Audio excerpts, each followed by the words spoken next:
अरुण हाँ जी। सर, मैंने ना मदरसन सुमी लिया है 83 के भाव से, 45 शेयर्स मेरे पास है। ये तो खरीदारी मेरा कब इसका की आपने? टारगेट क्या रहेगा 6 मंथ के लिए? ये आपने खरीदारी कब की थी लास्ट, अरुण जी? ये कुछ 1 साल हो गया है। तो आपको डीमर्जर के शेयर भी मिले होंगे फिर तो। हाँ मिले मिले मिले डीमर्जर के। हाँ, तो आपके पास अब 2 शेयर होंगे, एक मदर। नहीं, एक ही मिला है, एक ही है मेरे पास खाली मदरसन सुमी। वो स्प्लिट हुआ है ना शेयर, कुछ बोनस दिया था मेरे को सर। अच्छा, तो उसके एक्स्ट्रा शेयर आपने क्या निकाल दिए, वो भी इसमें जोड़ नहीं लिया नहीं नहीं, आपने? वैसा ही वैसा ही है, वैसा ही है। Okay okay. तो सर्वेंद्र, इनके पास प्री एडजस्टमेंट के शेयर है मदरसन सुमी के 83 रुपए के दाम पर। 45 का मौजूदा स्तर है, 90-91 चल रहा है। रिसेंट एक्विजिशन के बाद चला भी बढ़िया है। क्या करना चाहिए ना? मैं आई थिंक ट्रेड में बने रहे।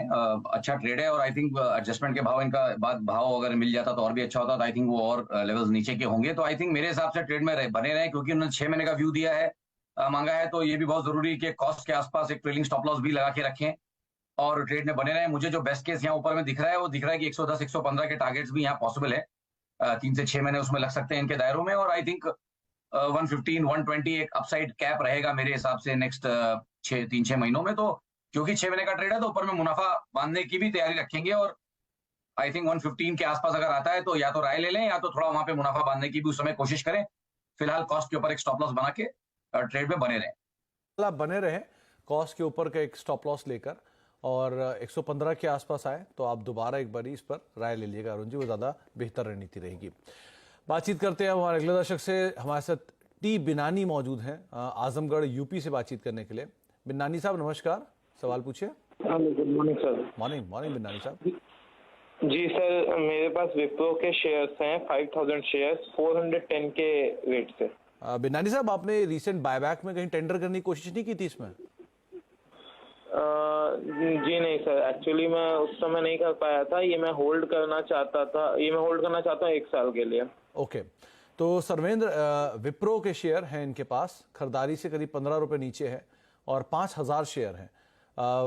पूरा आईटी में सबसे बड़ा लैगार्ड सो फार अगर कोई अभी है तो वो विप्रो है, क्योंकि ऑलरेडी बड़ी तेजी बहुत समय पर दिखा भी चुका है। क्या करें इसमें? ये देखिए ऑलमोस्ट अब 1 साल होने को आ गया। मैं कहता तकरीबन 1-1.25 साल का करेक्शन यहाँ पे पूरा हो चुका है। तो अब मैं यही बोलूंगा कि अब इस लेवल से तो काफी मीडियम टू लॉन्ग टर्म में काफी ओवरसोल्ड है। सेक्टर की पिटाई भी जिस तरह से हुई और उसमें भी इसने अंडर परफॉर्म कर दिया। तो आई थिंक अब यहाँ पे ट्रेड ले लिया है तो मेरे हिसाब से ट्रेड में बने रहे, क्योंकि काफी ओवरसोल्ड कंडीशंस में स्टॉक है। ज्यादा अगर नया रैली नहीं चालू होता तो एटलीस्ट एक अच्छा उछाल मुझे लगता है यहाँ पे आ जाएगा, जो स्टॉक को तकरीबन मुझे लगता है कि 450 की तरफ लेके जाएगा। तो 350 360 के आसपास जो हमने पैनिक में लोज बनाया, आई थिंक वो उनको मद्देनजर रखते लगता है मुझे वहां पे एक कैप्चुलेशन हो गया है। और मुझे लगता है अब ग्रेजुअली स्टॉक उछालों में एटलीस्ट 450 टारगेट करेगा। और जब 450 460 के ऊपर सस्टेन कर गया तो मुझे लगता है 500 520 के स्तर भी आएंगे।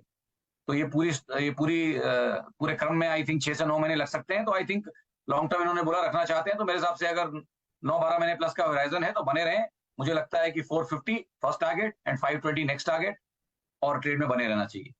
450 520 दो टारगेट्स को आप याद रखिएगा और बने रहने की राय आपको दी गई है विप्रो के संदर्भ में। आप सो फार होल्ड कर सकते हैं स्टॉक को। बातचीत करने के लिए हमारे साथ सरोज हैं जो कि धनबाद से मौजूद हैं। सरोज जी नमस्कार। नमस्कार सर। नमस्कार सरोज मैम, क्या सवाल है आपका? मेरे पास सादा क्रॉप के 20 शेयर्स हैं 559 पे। ओके, और कितना समय आप इसे और दे सकते हैं मैम? 2 मंथ्स। 2 महीने। तो सर्वेंद्र, शारदा क्रॉपकेम करीब 560 की खरीदारी के आसपास ही चल रहा है, 20 शेयर इनके पास है। क्या करना चाहिए ना? देखिए होराइजन इनका इस तरह के स्टॉक्स में आई थिंक अगर है, और आई डोंट नो कितने दिन से होल्ड कर रही है, बट फिर ये 2 महीने का होराइजन ट्रेडिंग स्टॉक तो नहीं है। तो इसमें 2 महीने का व्यू निकालना थोड़ा मुश्किल भी होगा और थोड़ा in the sense technically prudent नहीं होगा। मैं इनको 6 से 12 महीने का ही व्यू दूंगा यहाँ पे। मेरे हिसाब से सेटअप्स अच्छे हैं। फिलहाल पीछे का करेक्शन जो गया और उसमें उसने जो लो बनाया 525 के आसपास, आई थिंक वो एक की एरिया है इसके लिए। तो जब तक 525 के नीचे नहीं जाता है तब तक I think medium to long term setups यहाँ पे बुलिश हैं। तो ट्रेड में बने रहे, बट 524 के नीचे क्लोजिंग ओनली स्टॉप लॉस भी लगा के रखें यहाँ पे। और स्टॉक को टाइम दें, 6 से 9 महीने दें। आई थिंक ठीक ठाक इनके पैसे बनने चाहिए यहाँ पे। 20-25% पॉसिबल अपसाइड्स यहाँ पे इनको 9 से 12 महीने में मिलनी चाहिए। तो आप एज लॉन्ग एज 524 का स्टॉप लॉस लगा के रखते हैं और वो ट्रिगर नहीं होता है। तो 524 का एक स्टॉप लॉस लगाएं सरोज मैम और बने रहें। अगर वो ट्रिगर नहीं होता है तो इसमें तेजी और प्रिवेल कर सकती है जो सरवेंद को दिखाई पड़ रही है, लेकिन आप बने रहें, वो ज़्यादा बेहतर है। लेकिन 524-25 का एक स्टॉप लॉस आप जरूर मेंटेन रखिएगा। बातचीत कर लेते हैं और कुछ दर्शकों से भी। हमारे साथ अब जरनैल सिंह साहब मौजूद है करनाल हरियाणा से बातचीत करने के लिए। सिंह साहब नमस्कार। नमस्कार सर, नमस्कार। नमस्कार सिंह साहब, क्या सवाल है आपका? बता दें कि मनी कंट्रोल पर दिए गए विचार एक्सपर्ट्स के अपने निजी विचार होते हैं। वेबसाइट या मैनेजमेंट इसके लिए उत्तरदायी नहीं है।